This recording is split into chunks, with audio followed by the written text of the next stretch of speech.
عندك عجل قبيح كتخاف منه، كتخافي تطلق، بغيتي تدي تبيعيه، بغيتي تخرجيه يضرب، بغيتي تخرجيه تشوفي كيفاش داير. خايشه كيطلمس بها العجل. هذه كنقولوا الناس اللي كتسول بعض المرات على عندي عجل قبيح. اما الناس اللي في الباديه والناس اللي عندها البقر عارفه المساله هذه، راه كيبغي يدي العجل يبيعو ولا يخرجوا لشي غرض كيدير الخيشه. عجل في مثال قبيح غيبقى يدخل لك هنا يخرج لك هنا يتزاور لك على البهايم، خاصك باش تخرجي من بلاصه لبلاصه بواحد المشقه.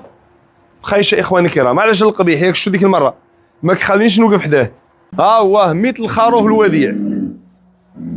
ها انت بغيتي تعبريه بالصمطه كاع، هذا لما درتيش ليه، لما درتش خايش كيفاش تعبريه. انا عبرتو ديك المره يا اخواني الكرام، عبرتو شاركتو معاكم.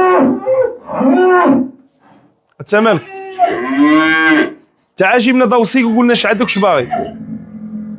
سمعتوا اخواني الكرام؟ دابا بغيتي توزن العجل صافي ضرب لي الخايشه، دور الصمطه من هنايا، جور من هنا لهنايا. ها انت هاني امرك. ها ولكن ولا يتقفز ما عرفاش طاري. ها صافي عرفتي تبارك الله. العجل غليظ ولكن اللي شوف العجل ما شافش ما كيقدرش يديرونجي الوقت. علاش كتشوف هاد المرات شي واحد في الرحبه عجل كبير في الرحبه مغطي اللي عينيه، حيت لا شاف ويلي لا شاف راه غيشلط ليه الرحبه او ينقص ليه فوق العجول ويجبل. صافي كضرب ليه الخيشه كارثه.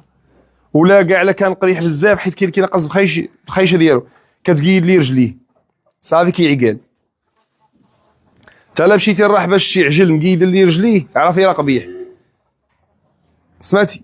لا مشيتي الرحبه شفتي عجل مقيد ليه رجليه عرفي قبيح، حيت ما كيحتاجوا يقيدوا ليه رجليه الا على القباحه ديالو.